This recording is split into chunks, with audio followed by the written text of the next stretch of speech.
দেশের আইন শৃঙ্খলা পরিস্থিতির ভয়াবহ রূপ সম্পর্কে আপনারা নিশ্চয়ই অবগত আছেন। খুন, ডাকাতি, চুরি, ছিনতাই সহ নানাবিধ অপরাধ প্রবণতা যেমন ক্রমবর্ধমান, নারী নিপীড়নের মাত্রাও অনেক বেড়েছে। ধর্ষণ ও নিপীড়ন নিত্য নৈমিত্তিক খবরে পরিণত হয়েছে। আপনারা লোমহর্ষকভাবে ধর্ষণের শিকার ছোট আসিয়ার কথা জানেন, যে এখনো মৃত্যুর সাথে পাঞ্জা লড়ছে। ধর্ষণ ও শারীরিক নিপীড়নের পাশাপাশি পথে ঘাটে, সাইবার স্পেসে শারীরিক মানসিক হেনস্থা, ক্যাটকলিং, ইভটিজিং এর মতো ঘটনা দেশ জুড়ে নারীদের জন্য এক অসহনীয় ও অনিরাপদ পরিবেশ সৃষ্টি করেছে। অন্তর্বর্তীকালীন সরকারের স্বরাষ্ট্র উপদেষ্টা জাহাঙ্গীর আলম দায়িত্ব নেওয়ার পর থেকে এখন অবধি জনগণের নিরাপত্তা দিতে সম্পূর্ণরূপে ব্যর্থ হয়েছেন।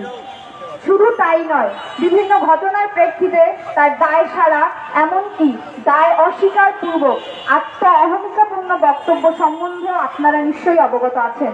পরিস্থিতি যখন উদ্বেগজনক হয়ে উঠেছিল, সেই সময় 24 ফেব্রুয়ারি 2025 জননিরাপত্তা দানে ব্যর্থ স্বরাষ্ট্র উপদেষ্টার পদত্যাগ সহ ধর্ষণ ও নিপীড়ন বিরোধী 9 দফা দাবিতে স্বরাষ্ট্র মন্ত্রণালয় অভিমুখে পদযাত্রার মাধ্যমে আমরা এই আন্দোলনের সূচনা করি। সেই কর্মসূচিতে আন্দোলনকারীরা পুলিশি বাধার সম্মুখীন হন। পরিস্থিতি থেকে উত্তরণের কোনো দৃশ্যমান পদক্ষেপ পরিলক্ষিত না হয় জনজমিনে ব্যাপক ক্ষোভের সৃষ্টি হয় এবং সারা দেশে ধর্ষণ, নারী নিপীড়নের বিচার ও স্বরাষ্ট্র উপদেষ্টার পদত্যাগ সহ জননিরাপত্তার দাবিতে বিভিন্ন দাবিতে আন্দোলন সংগঠিত হতে থাকে। আইন শৃঙ্খলা পরিস্থিতিতে স্বাভাবিকীকরণের স্বরাষ্ট্র উপদেষ্টার ব্যর্থতা, ধর্ষক, নিপীড়ক সহ অপরাধীরা আশকারা পেয়ে ভয়হীনভাবে অপরাধের রাজত্ব কায়েম করছে। ধর্ষণ ও নারী নিপীড়নের বিরুদ্ধে একাধিক গণ আন্দোলন সংঘটিত হওয়ার পরেও আজ বাংলাদেশে আজও এই সংকট বৃহৎ পরিসরে বিদ্যমান। বর্তমানে দেশের আইনি ও বিচারিক কাঠামো ধর্ষণ ও নিপীড়নের হাত থেকে নাগরিকদের নিরাপত্তা দিতে ব্যর্থ। উপনিবেশিক আমলে আইন সংস্কার করে ধর্ষণের সংজ্ঞা পরিবর্তন, ভুক্তভোগী ও সাক্ষীর নিরাপত্তা প্রদানের বিধান সংযোজন সহ নানাবিধ স্থায়ী সংস্কার প্রয়োজন। শিক্ষা প্রতিষ্ঠান সহ কর্মস্থলে আজও নিপীড়ন বিরোধী সেল আজও অকার্যকর। তাই এই সংকট থেকে উত্তরণের জন্য প্রয়োজন স্থায়ী আইনি ও কাঠামোগত সংস্কার, বিচারহীনতার সংস্কৃতি দূরীকরণ ও সামাজিক রাজনৈতিক পরিসরে সাম্যের ধারণার সুস্পষ্ট বাস্তবায়ন। কাঙ্ক্ষিত স্থায়ী সংস্কার ও ধর্ষণ নিপীড়নের সংস্কৃতি থেকে জনগণের মুক্তির লক্ষ্যে ধর্ষণ ও নিপীড়নের বিরুদ্ধে বাংলাদেশ 9 দফা দাবি উত্থাপন করেছে। এই 9 দফা দাবিতে নানাবিধ সংস্কারের ক্ষেত্রে আমরা অংশীজনদের অংশগ্রহণকে গুরুত্বের সাথে বিবেচনা করছি। আমরা প্রত্যাশা করি শত শত মানুষের শহীদী আত্মদানের উপর দাঁড়িয়ে থাকা অন্তর্বর্তীকালীন সরকার আমাদের উত্থাপিত 9 দফা দাবির পর্যালোচনা সাপেক্ষে সংশ্লিষ্ট সকল অংশীজনকে সাথে নিয়ে বাংলাদেশের নাগরিকদের নিরাপত্তা বিধানে সুস্পষ্ট কার্যকরী পদক্ষেপ গ্রহণ করবে। বর্তমান স্বরাষ্ট্র উপদেষ্টা দায়িত্বে দ্রুততম সময়ে আইন শৃঙ্খলা পরিস্থিতির উন্নয়ন সম্ভব নয়।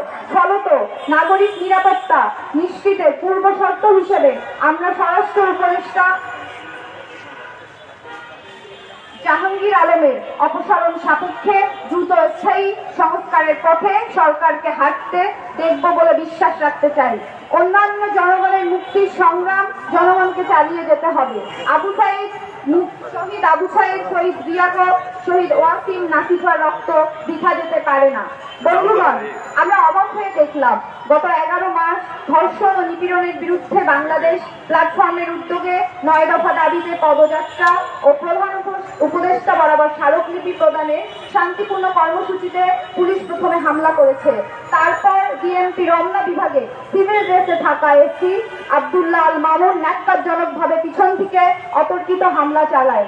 এই হামলায় পুলিশের অতিরিক্ত বল প্রয়োগ করেছে, নারীদের হেনস্থা করেছে, সাংবাদিকরা আহত হয়েছে, যা আওয়ামী আমাদের পুলিশই রাষ্ট্রের এই চিহ্ন বহন করে।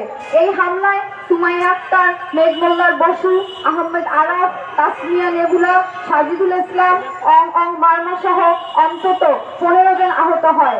ধর্ষণ ও নিপীড়ন বিরোধী একটা মিছিল আটকানোর জন্য বিএনপি প্রথমে কোনো নারী পুলিশ রাখেনি। পুরুষ পুলিশেরা নারী শিক্ষার্থীদের উপর নৃশংস কায়দায় হামলা করেছে।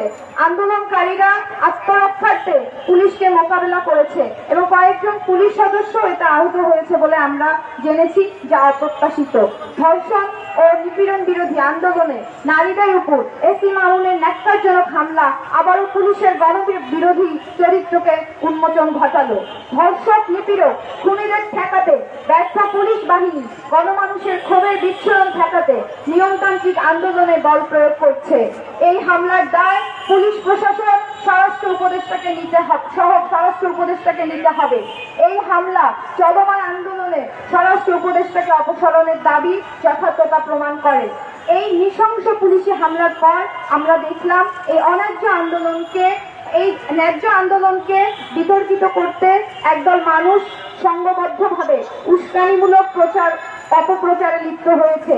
বিভিন্ন ছবি এবং খণ্ডিত ভিডিও সামাজিক যোগাযোগ মাধ্যমে শেয়ার করে এই হামলাকে বৈধতা দেওয়ার চেষ্টা করছে। এই মিথ্যা খণ্ডিত অপপ্রচারে অনেকেই বিভ্রান্ত হয়েছেন।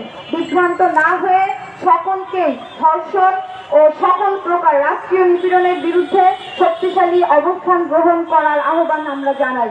ধর্ষণ ও নিপীড়নের বিরুদ্ধে বাংলাদেশ ব্যর্থহীন ভাষায় বলতে চায়, আমরা 2020 সালে সুবর্ণচরের ধানের শীষে ভোট দেয় 4 সন্তানের মাকে আওয়ামী লীগ কর্মীদের গণধর্ষণের কথা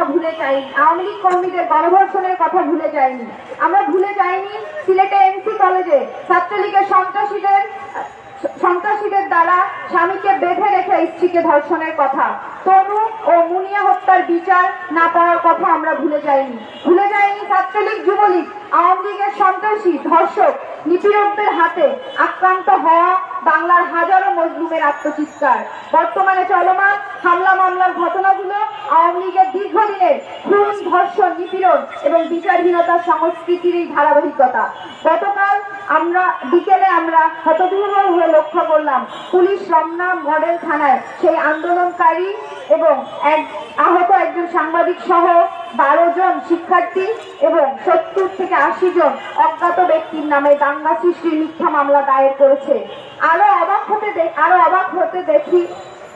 হতে হয় যখন দেখি সেই কর্মসূচিতে উপস্থিত ছিলেন না এমন কয়েকজনের নামেও মামলা দেওয়া হয়েছে। পুলিশ ক্ষমতা অপব্যবহার করে গণহারে এই মামলা করেছে। মামলা দিয়ে আন্দোলন দমন করার এমন ঘৃণিত উপায় আমরা বিগত আওয়ামী ফ্যাসিস্ট সরকার হাসিনা সরকারের আমলে দেখেছি। জুলাই অভ্যুত্থানের সময়ও আমরা দেখেছি কিভাবে আন্দোলনকারী ছাত্র জনতার নামে সরকার এমন মিথ্যে মামলা দায়ের করে গণগ্রেপ্তার চালিয়েছিল। 5 আগস্ট হাসিনা সরকারের ভারতে পালিয়ে যাওয়ার পরে যে নতুন বাংলাদেশ জনগণ প্রত্যাশা করেছিল, সেখানে ধর্ষণ বিরোধী একটা গণতান্ত্রিক ও ন্যায্য আন্দোলনের নৃশংস পুলিশি হামলা, মিথ্যা মামলা দায়ের মতো অগণতান্ত্রিক আচরণ বাংলাদেশের লড়াকু ছাত্রদের মনে প্রচন্ড ক্ষোভের জন্ম দিয়েছে। অভ্যুত্থানের পর এমন পুলিশি রাষ্ট্র কোনো গণতান্ত্রিক মানুষই প্রত্যাশা করে না। ধর্ষণ ও নিপীড়নের বিরুদ্ধে বাংলাদেশ সুস্পষ্টভাবে ব্যক্ত করতে চায় আওয়ামী ফ্যাসিবাদ শাসনামল থেকে টেনে আনা পুলিশের ধর্ষক, নিপীড়ক, অপরাধের পাহারাদারি ও মজলুমের উপর অত্যাচারের চরিত্রের অবসান ব্যতীত মুক্তিযুদ্ধ ও 24-এর গণ অভ্যুত্থানে গণমুক্তির আকাঙ্ক্ষা বাস্তবায়ন সম্ভব নয়। তাই আন্দোলনের সংগঠকদের বিরুদ্ধে মিথ্যা ও অন্যায্য মামলা প্রত্যাহার, নারী আন্দোলনকারী সহ একাধিক আন্দোলনকারী শারীরিকভাবে নিপীড়ন এবং শান্তিপূর্ণ ও ন্যায্য আন্দোলনে অতিরিক্ত বল প্রয়োগ করা পুলিশ কর্মকর্তা এসি মামুনের অপসারণ ও তদন্ত সাপেক্ষে হামলায় জড়িত অন্যান্য পুলিশ সদস্যদের দৃষ্টান্তমূলক শাস্তির আওতায় আনা, ব্যর্থ স্বরাষ্ট্র উপদেষ্টার পদত্যাগ, ধর্ষক, নিপীড়কদের বিচার সহ 9 দফা মেনে নেওয়া এবং সংঘবদ্ধ ও উস্কানিমূলক অপপ্রচার বন্ধে কার্যকর উদ্যোগ গ্রহণের দাবি জানাচ্ছি। এবার এটা আপনারা সামনে দিকে থাকেন, আমরা তো ছবি নেবো, আমরা ছবি নিতে পারিনি। আপা একটু সামনে তাকান আপা। ধন্যবাদ সহ ধর্ষণ ও নিপীড়নের বিরুদ্ধে বাংলাদেশের পক্ষ থেকে আমি ইডেন কলেজ শিক্ষার্থী আমি সুমাইয়া সাইনা, ইডেন মহিলা কলেজের শিক্ষার্থী। হাত নামান ভাই, আমরা এতক্ষণ ছবি নিতে পারি নাই। আমি সীমা আক্তার, আমি সুজাতুল মুস্তাফা, আমি ঢাকা বিশ্ববিদ্যালয়ে অধ্যয়ন করি।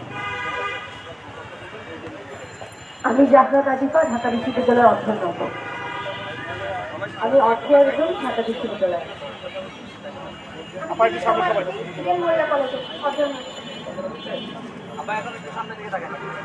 সামনে দিকে থাকেন।